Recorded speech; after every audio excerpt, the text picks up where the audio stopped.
Welcome back to Believers as Academy. In this today's topic of the day discussion, we will be discussing a very important topic from the mains point of view, most importantly, regarding the data colonization, data protection, and also, as a whole, data localization in India.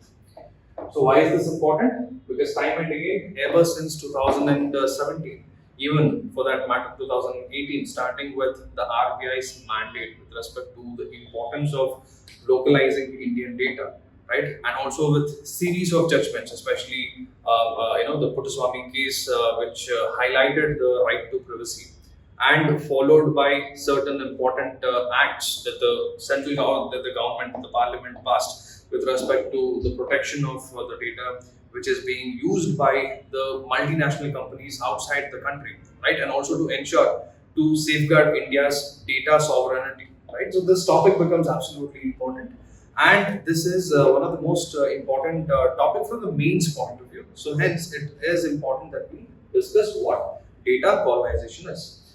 So even before we understand the various regulations and all of it, let's understand what or the meaning of the data colonization. So what is data colonization? It is nothing but colonizing the data. So what is colonization? India was one of the colonies under the British Empire. So here, with respect to data colonization refers to the control and exploitation of countries' data. In this particular case, it's the India's data by foreign companies or governments, right? So to understand it even more better, we'll take an historical example, historical similarity. Like during the colonial period, India's physical resources, especially the spices, cotton, minerals, everything and anything and everything, were extracted by the foreign powers. So India was a colony under the British Empire. So Britishers exploited the Indian continent, the Indian subcontinent, especially the Indian. All of these things happened for the India's resources. So, most importantly, the spices, the cotton, the minerals, which was in demand and outside markets, right? So hence, just the way how Britishers had colonized India way back in the early 90s, in the modern era,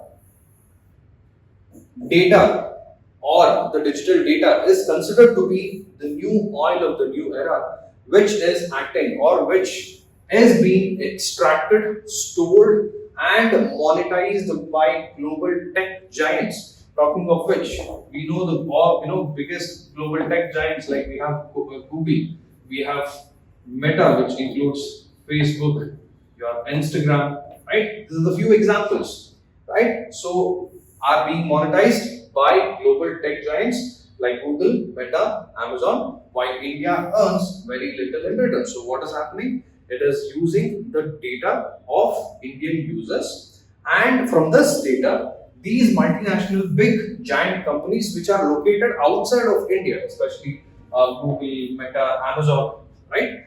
They are earning from the data or the resources from India, and in return, a very little is being earned or profited to the Indian country or the Indian territory, right? But the problem is that this particular profit generation, whichever is happening, or how are these the tech giants are earning based on the data available from India, and this is the meaning of data colonization, which means in the present era, data is being colonized.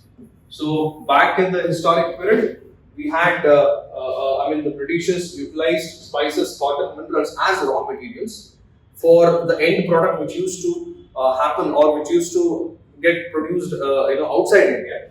Right now, the data is being used as a raw material for which the end product or the end result or the end benefits are reaped by these multinational mega giant companies which are located outside of India. So hence, data colonization. So I hope this is clear. Moving forward, what is the problem with this? Right? One is to understand that data colonization, although is very commonly being practiced. In fact, this is a national level problem.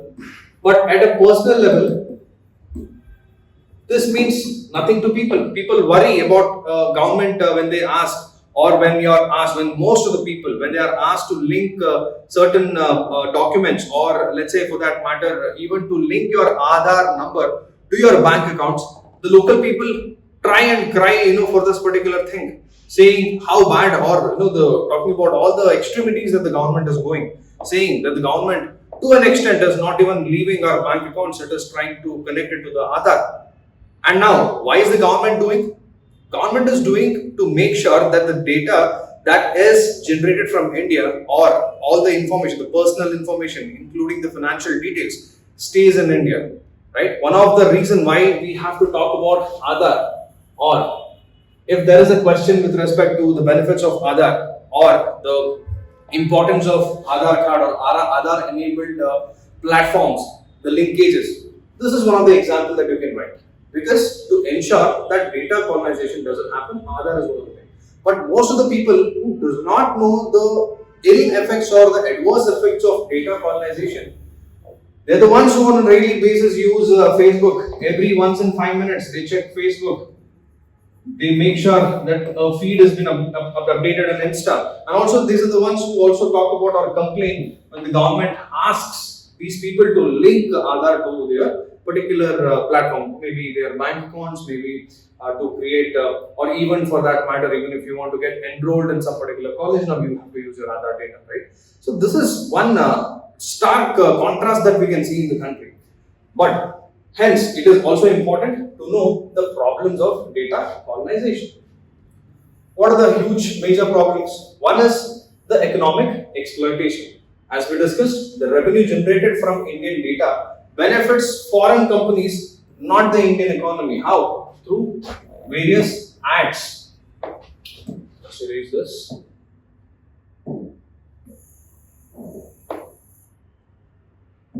Yes. So, how is the foreign company benefiting from the Indian data? Simple as the ads, the Google ads that we run, right? Although the use is for us, but the revenue so generated goes to the foreign company, Google, which is situated outside India. Privacy risks. Personal data and sensitive data can be misused, sold, or leaked.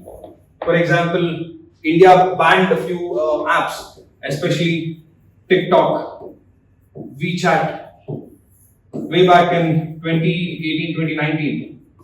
Especially when the tensions between India and China were aggravating, Indian government banned a few important or few popular apps like TikTok and WeChat, which supposedly were having the personal and sensitive data almost of more than 60-70% of the India's population. And there was a chances that this data could have been misused or sold or leaked, right? So, in order to also ensure that the national security is not in danger, the government banned a few apps, and this is another important aspect: privacy risks. Then, national security and threats. Critical information stored overseas can be manipulated or accessed during the global tensions. For example, critical information. What are critical information? Anything related to national security, meaning which anything related to your defense, or let's say even for that matter healthcare, and even to some extent all those data related to people. For example, the Aadhaar data, or let's say voters ID, or the voters enrollment data. So all of these are national, the very critical information with respect to a particular country. If gets leaked outside, especially when a global tension of some sort, like let's say if you want to take the recent example between what happened between India and Pakistan, let's say at that particular point of time, we had few important applications which were being used by Indians, such as TikTok and WeChat, which is controlled by China. All these apps, the headquarters is in China, and now imagine the tensions.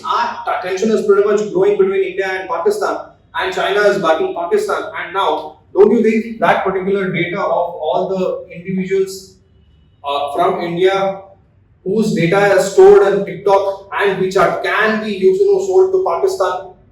This can happen. So that is what the ultimate point says, that the critical information of a particular country, especially in India, if it is stored in the the companies of foreign country, and during global tensions, this could be used as a tool for manipulating, or even can be sold to the enemy country to be able to, or let's say for them to take advantage of the Indian country or the situation. So this is also one of the reasons. Next is digital dependency. Lack of indigenous platforms keeps India dependent on foreign digital ecosystem for cloud, AI, and analytics. So now, since we do not have the indigenous platforms to store certain important information, we depend on some foreign digital ecosystems like the use of iCloud or your Google Drive. All those important data are being stored there. So now, this also is one of the important factor that the dependency to even store our data, since we do not have the proper infrastructure, we have to ultimately rely on these foreign digital ecosystems. For example, your iCloud, your analytics, Google Analytics, Google Drive, and all of it. Right. So this is also one of the biggest problem. And also one of the biggest problem is, even since these data are stored with these multinational companies outside, even if the Indian country needs any critical data, even for let's say with respect to any particular case or with respect to anything for that matter, it is not that easily accessible to the Indian government, because the data is stored outside the country, and the rules and regulations that these companies are being governed in the outside country are totally different as compared to how it is governed in India. So this also becomes difficult for the Indian government to access these important data in the time of need. So this is also one of the important problem with respect to data colonization. So I hope this is clear. So in response to it, what did India do? India brought up with this Digital Personal Data Protection Act, DPDPA 2023. So this is one of the important act which the government of India brought, which the parliament enacted, and this was recommended by the Justice V. Sri Krishna Committee, which is also very important. This is from the prelims point of view, and even for the mains point of view. You have to talk about the Digital Personal Data Protection Act. Sri Krishna Committee is very important because based on the recommendations of the Justice Sri Krishna Committee, the DPDPA Act was enacted. So what is the objective of this act? Simple. It is to protect personal data and hold companies accountable. Which companies are we talking about? All the big giant companies located outside India. And also, what are the key provisions? It ensures or it stresses on consent-based data collection. Let's say, if any foreign company wants to collect your data, it has to take consent. The individual user should give the consent. Only then certain particular data can be collected, as one of the biggest important provision of this act. Then rights for users to access, correct or erase their data, which means the individual user also has the right to access to his data and also correct or even erase, which means he has that capacity not just to access but even also to erase this data, provided he feels unsafe, or he feels that it is not required for him to keep that data in a particular system or in a particular ecosystem of an app. Establishment of a data protection board for enforcement. This is one of the important creation of the DPDP Act, that the setting up of a data protection body in India, which acts like a mediator, or even mediator is not the right word, which acts like the grievance redressal manager, or let's say grievance redressal mechanism. This acts like a grievance redressal mechanism with respect to all the problems faced by an individual user with respect to the data, with respect to the important data breach, or with respect to the punishments or any problem related to data breach or data localization. This was the board which was created, and the appeal lies with the High Court. With respect to anything and everything with respect to DPP, the appeal lies with High Court, and the civil courts or the local courts does not have a say, is another important thing. Then the Act also brought up heavy penalties for data breaches for non-compliance of certain rules and regulations. Right. So these are the overview. This is an overview about the DPDP Act. So in case if you want a particular video on exact provisions of what DPDPA is, we will make a video on that as well. Please let us know in the comment section. Moving forward, data localization. So data localization simply means, one is we have an act. Next, the data localization simply means that now it states that the data should stay within the boundaries of Indian borders, right? Some important certain categories. So what is the current mandate? Example, under the RBI's data localization policy way back in 2018, RBI clearly mandated that payment data of Indian users must be within the locality, within the borders of the physical geographical border of India, must be stored locally. And the DPDP Act also said that the governments to identify, it allows the government to identify and mandate storage for critical data in India. So what are critical data? According to the Act, the central government is being given the power to classify certain or types of particular data as critical to India with respect to India's national security. It could be data related to your defense, telecommunication, even for that matter, the Aadhaar, and even with respect to the data related to healthcare, right? Now, the central government has the power to classify certain types of data as critical data to India, for which there is a specific provision which allows the government to identify and also mandate that these information or the categories or the data stored under these categories must stay within the territory of India, right? So, this is with respect to data localization. Now, what are the advantages of data localization?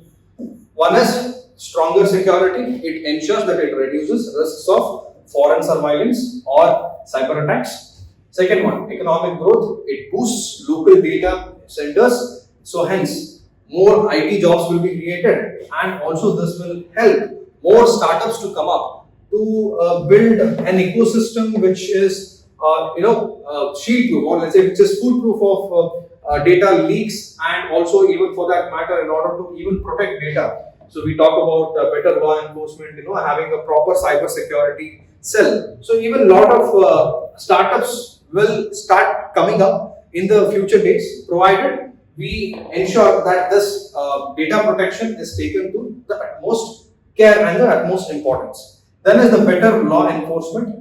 So easier access of data during criminal. So as we discussed, one of the biggest demerit is the lack of easy access for data which are stored outside the country, outside the territory of India. So now, if we have proper law enforcement with respect to the data of particular platforms, it would be easier for the governments or any investigation agencies in India to access these critical data during criminal or national security investigations.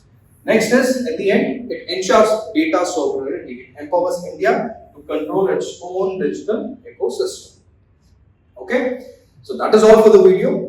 We have tried and understood what data colonization is. We have understood the DPDPA Act. We have also tried and understood what data localization is. Now we have even discussed the problems, the advantages. Now is the way forward. One is the balanced regulation. Very important. Just because data has to be localized, data has to be localized and protected doesn't mean all the data gets stored within the country of India.